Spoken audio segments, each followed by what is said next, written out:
नमस्ते दोस्तों। कल्पना कीजिए रात का घना अंधेरा। एक दुबला पतला आदमी कंबल ओढ़कर चुपके से घर में घुसता है।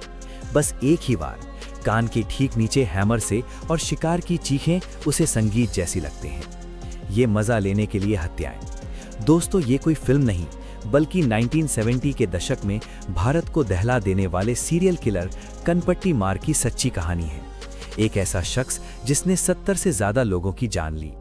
ये कहानी शुरू होती है 1952 से, जब जयपुर, राजस्थान में एक मध्यम वर्गीय परिवार में बच्चा का जन्म हुआ, जिसका नाम शंकर रखा गया। उस समय देश आज़ादी के बाद संघर्ष कर रहा था। भारत पाकिस्तान विभाजन के जख्म, दंगे, आर्थिक बोझ। शंकर के माता पिता को बेटा होने की खुशी थी। उन्होंने सपना देखा कि वो पढ़ लिख कर बड़ा आदमी बनेगा। स्कूल में दाखिला कराया, लेकिन शंकर का मन कभी पढ़ाई में नहीं लगा। उसका व्यवहार दूसरों से अलग था, बचपन से ही। जैसे जैसे बड़ा हुआ, उम्मीदें टूटती गईं। माता पिता ने उसे कहा, खुद कमाओ, हमारा सपोर्ट बंद। पैसे की तंगी में शंकर ने चोरियां शुरू की, पड़ोस से, मंदिरों के दान पेटी से, यहां तक कि रोटियां तक चुराता।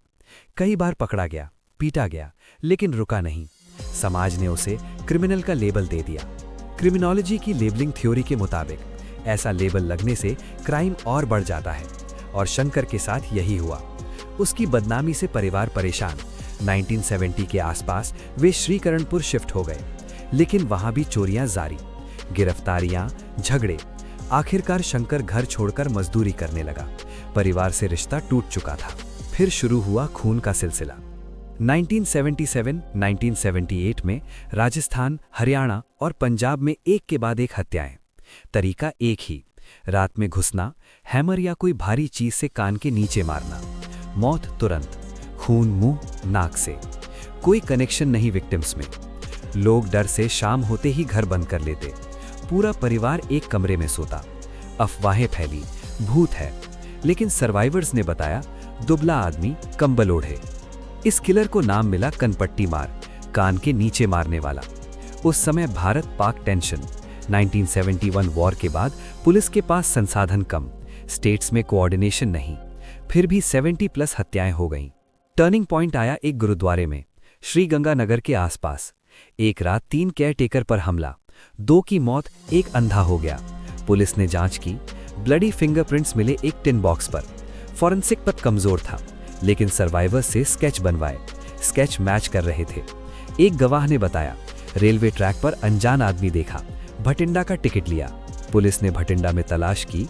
1978 में रतनलाल नाम से रिक्शा चालक पकड़ा गया, जो असल में शंकर था। पूछताछ में शंकर ने कबूल लिया, मैंने 70 हत्याएं की, प्लेजर के लिए। चीखे सुनना नशा था, जैसे गाना। हर हत्या के बाद हरिद्वार जाकर गंगा स्नान करता, पाप धोने के लिए। वो बताता है, गुरुद्वारे में सिर्फ 19 रुपया मिला, इसलिए मार डाला। ये अजीब सी बात थी। बहुत सारे लोगों की डिमांड पर केस सीआईडी को दिया गया। ट्रायल शुरू किया गया। इस केस को कोई वकील नहीं लेना चाहता था, लेकिन किसी तरह एक वकील ने इस केस को लिया। शंकर ने कोर्ट में सब एडमिट कर लिया। 1979 में सेशन कोर्ट से फांसी।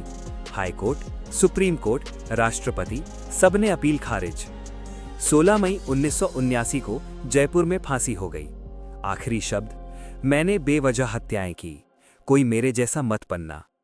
शंकर का बचपन, प्यार की कमी, समाज का तिरस्कार ने उसे साइको बनाया। ये भारत का सबसे तेज ट्रायल माना जाता है। दोस्तों, क्या लगता है, अगर आज ऐसा किलर होता तो क्या 70 हत्याएं कर पाता, या मॉडर्न फॉरेंसिक और सीसीटीवी से जल्दी पकड़ा जाता? कमेंट में बताएं। और हाँ, अगर स्टोरी पसंद आई तो लाइक दबाएं, शेयर करें और चैनल को सब्सक्राइब करें। मिलते हैं अगली स्टोरी में। बाय।